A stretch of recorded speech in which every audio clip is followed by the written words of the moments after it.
Introduction. Look around yourself and you will find objects of different kinds such as television, mobile, trees, cars, buses, trains, etc. Objects such as television, mobile, trees, etc. are static. In other words, their position does not change with time. Such objects are said to be at rest, whereas objects such as cars, buses, trains, etc. are non-static. It means that their position changes with time. Such objects are said to be in motion.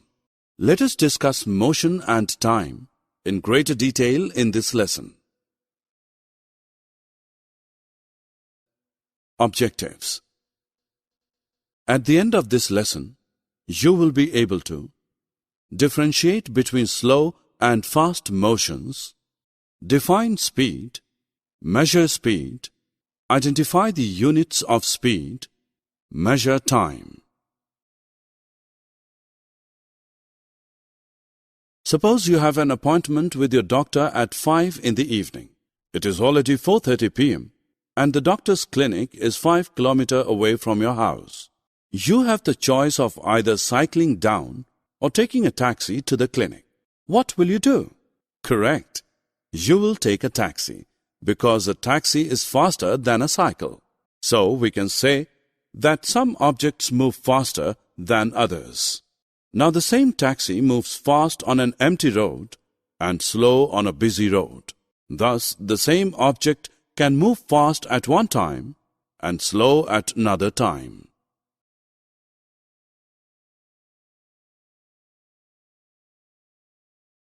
The next step is to identify whether an object is moving faster or slower than another object. To do that, you must calculate the distance covered by both the objects in the same time interval. Consider a 1,000-meter cycle race. When the whistle blows, the race begins. Every cyclist starts at the same time. Suppose after 10 minutes, one cyclist reaches the finishing line. This means that the winner covered the distance of 1,000 meters in 10 minutes. This also means that all the others who reached the finishing line later covered less than 1,000 meters in 10 minutes and hence lost the race. So we can say that the object that covers a longer distance in a given time interval than other is faster.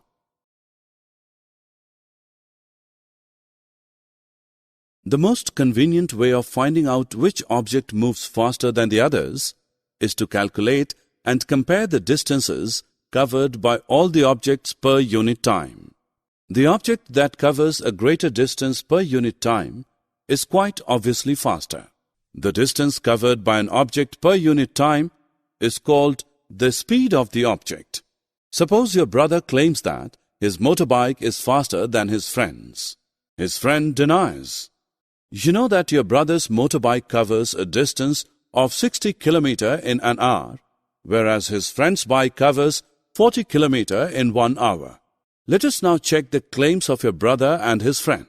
The speed of your brother's bike is 60 kilometers per hour and that of his friend's bike is 40 kilometers per hour. Your brother's bike is certainly faster than his friend's because its speed is greater. To measure the speed of an object, we measure the distance covered and time taken to cover that distance by the object. After that, we apply formula of speed. Let us learn to measure speed with this simple exercise. Draw a line. Ask a friend of yours to stand on the line. Allow him to run till he wants to stop. Note the total time taken from the moment he started to the moment when he stopped. Measure the distance covered by your friend. Now divide the distance covered by the time taken to cover the distance.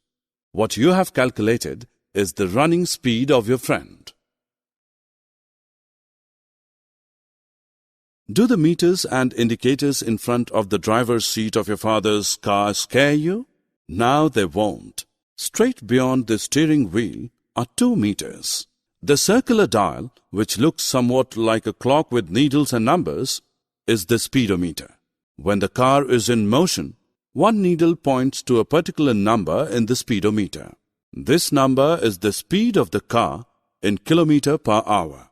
There is also a rectangular box within a speedometer that has digits written on it. When the car is in motion, these digits undergo a change, rather increase.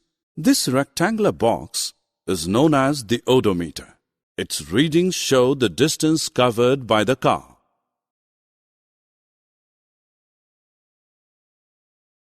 Have you ever wondered how our elders could tell the approximate time of the day by just looking at the shadows? Many events in nature repeat themselves after definite intervals of time.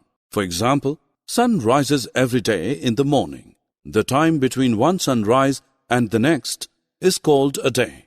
Similarly, a month is measured from one full moon to the next. 1 year is the time taken by Earth to complete one revolution of the sun. To measure intervals of time, which are shorter than a day, we use clocks and watches.